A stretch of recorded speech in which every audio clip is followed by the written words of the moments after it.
जैकबोर्ड कक्षा 10वीं के सभी छात्र छात्राओं का मेरे YouTube channel your study guide में हार्दिक अभिनंदन है, स्वागत है। तो आज का जो हमारा टॉपिक है वो एक्सरसाइज 13.1 से प्रश्न संख्या 7 है। तो प्रश्न को हल करने से पहले एक बार प्रश्न को हम लोग ठीक प्रकार से समझेंगे, उसके बाद फिर इसको हल करेंगे। तो प्रश्न क्या कहता है कि कोई तंबू एक बेलन के आकार है जिस पर एक शंकु अध्यारोपित है। यानी कि एक तंबू बना हुआ है और तंबू के ऊपर में क्या है, एक शंकु बना हुआ है, जिसको यहाँ चित्र से हम लोग बिल्कुल ठीक प्रकार से समझ सकते हैं। ठीक है, तो नीचे यहाँ देख रहे हैं कि एक बेलन के आकार का है और इसके ऊपर में क्या है, एक शंकु लगा हुआ है। ये समझ में आ गया।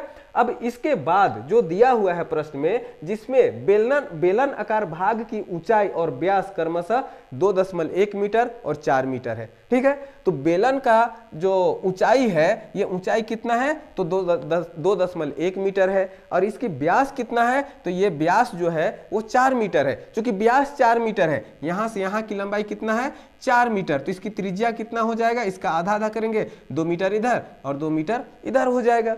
ठीक है, तो ये प्रश्न में इतना समझ में हम लोग को आ चुका है। अब आगे क्या बोलता है कि प्रयुक्त कैनवास का क्षेत्रफल ज्ञात करें। कहने का मतलब क्या है कि इस तंबू को बनाने में कितना उसमें कैनवास का प्रयोग होता है, उसका हम लोग को क्षेत्रफल ज्ञात करना है। साथ ही 500 रुपए प्रति मीटर स्क्वायर की दर से इसमें प्रयुक्त कैनवास की लागत भी ज्ञात करना है।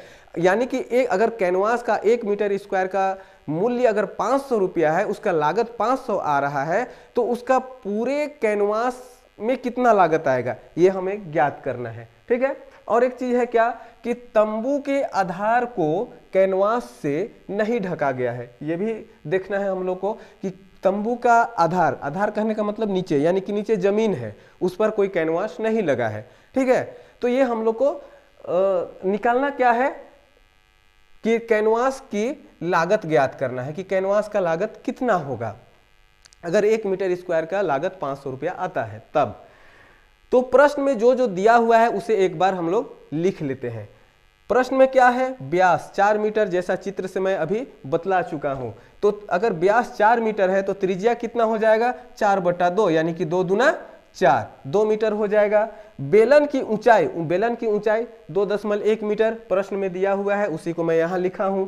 शंकु की तिर्यक ऊंचाई, अब शंकु की तिर्यक ऊंचाई जो है 2.8 मीटर, ये भी दिया हुआ है, इसको भी मैं यहां लिखा हूं। कहने का मतलब क्या है कि जितना दिया हुआ है, यहां जितना गिवन है, ये प्रश्न में जो गिवन है, जो दिया हुआ है, उसे मैं यहां पर एक बार लिख लिया। ठीक है, तो यही तो जानना है कि प्रश्न में क्या दिया हुआ है और क्या निकालना है। अगर ये दो चीज पता चल गया तो कोई भी प्रश्न बहुत आसान से उसको हम हल कर सकते हैं। अब आगे कैनवास का क्षेत्रफल ज्ञात करेंगे कि कैनवास का क्षेत्रफल कितना होगा। तो कैनवास का क्षेत्रफल ज्ञात करने के लिए क्या करना होगा हमें, क्योंकि यहाँ दो चीज है, एक बेलन है, एक शंकु है। तो बेलन का वक्र पृष्ठ क्षेत्रफल ये ज्ञात कर लेंगे। ठीक है, बेलन का वक्र पृष्ठ क्षेत्रफल प्लस शंकु का वक्र पृष्ठ क्षेत्रफल, ये दोनों को हम लोग जोड़ देंगे तो कैनवास का क्षेत्रफल निकल जाएगा। अब सूत्र पुट करते हैं, क्योंकि बेलन का वक्र पृष्ठ क्षेत्रफल जो होता है वो क्या होता है, 2πrh। ठीक है, बेलन का वक्र पृष्ठ क्षेत्रफल क्या होता है, 2πrh, और शंकु का वक्र पृष्ठ क्षेत्रफल क्या होता है, πrl। l यहाँ तिर्यक ऊंचाई है। अब इसमें हम एक चीज देखेंगे, हम चाहते तो इसको अलग अलग भी निकाल के जोड़ सकते थे, लेकिन यहाँ एक बहुत आसान हो जाता है कि यहाँ हम कॉमन ले सकते हैं और प्रश्न को बिल्कुल छोटा तरीका से बना सकते हैं। तो यहाँ जो जो कॉमन आएगा उसे हम कॉमन ले लेंगे। तो देखते हैं कॉमन क्या क्या है। यहाँ 2 है, इधर नहीं है, छोड़ देंगे। पाई यहाँ भी है और इधर भी पाई है, यानी कि पाई कॉमन हो जाएगा। यहाँ भी आर है, यहाँ भी आर है, यानी कि आर भी कॉमन हो जाएगा। इधर एल अकेले है, तो पाई आर को क्या करेंगे, कॉमन ले लेंगे। कॉमन ले लिए, अब अंदर क्या बचेगा, जब यहाँ 2πr में पाई आर कॉमन ले लिए तो 2πrh में अगर पाई आर को कॉमन ले लिए तो 2h बच गया। ठीक है, प्लस πrl में पाई आर अगर कॉमन आ गया तो क्या बच गया, केवल l बच गया। अब हम मान बैठाएंगे। ठीक है ना, तो मान बैठाते हैं। मान पाई का 22/7 होता है, पाई का 22/7 लिख दिए। आर का कितना है, 2, त्रिज्या कितना हम निकाल चुके हैं ऊपर में 2, तो ये 2 लिख दिए। 2h, तो 2 गुना h हमारा कितना है, h यहाँ भी हम लिखे हुए हैं 2.1 और यहाँ भी है, ये बेलन का एच, बेलन की ऊंचाई 2.1, ठीक है। तो ये 2.1 यहाँ पुट हो गया, प्लस यहाँ कितना है, क्या है, एल है, एल यानी कि शंकु की तिर्यक ऊंचाई। तो शंकु की तिर्यक ऊंचाई कितना है, 2.8 मीटर। यहां भी लिखा हुआ है 2.8 मीटर, वो 2.8 मीटर लिख दिए, ठीक है। यहां तक में कोई परेशानी नहीं होनी चाहिए।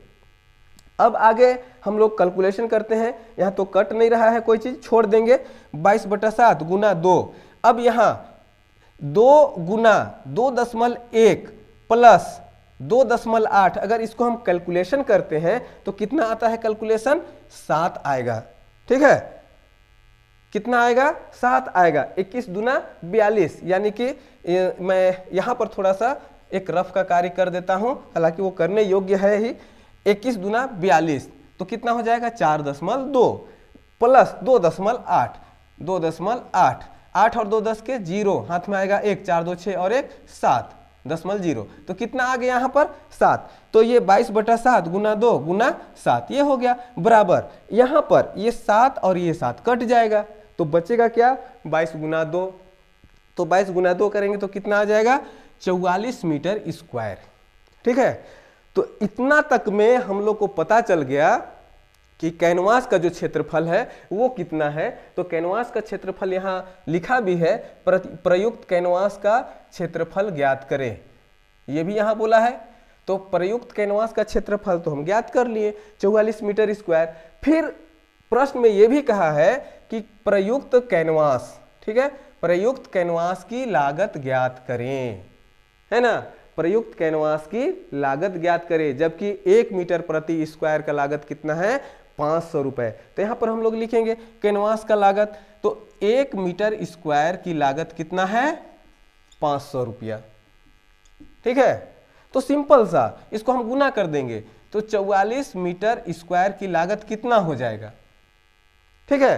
तो 44 गुना 5, 1 मीटर स्क्वायर का लागत 500, 44 मीटर स्क्वायर का लागत 44 गुना 5 कर देंगे, ठीक है, 44 गुना 500 कर देंगे। अब आ जाएगा आंसर 1 2 5 के 20 के 0, हाथ में 2 5 के 20 और 2 22, ये 22,000 रुपया आंसर, ये हो जाएगा इसका आंसर। तो मेरा पूरा विश्वास है कि ये प्रश्न आप लोग को बिल्कुल ठीक प्रकार से समझ में आ गया होगा। तो आप हमेशा मेरे YouTube चैनल में बने रहिए और रूप से सब्सक्राइब करें, लाइक करें। आप सबों को बहुत बहुत धन्यवाद।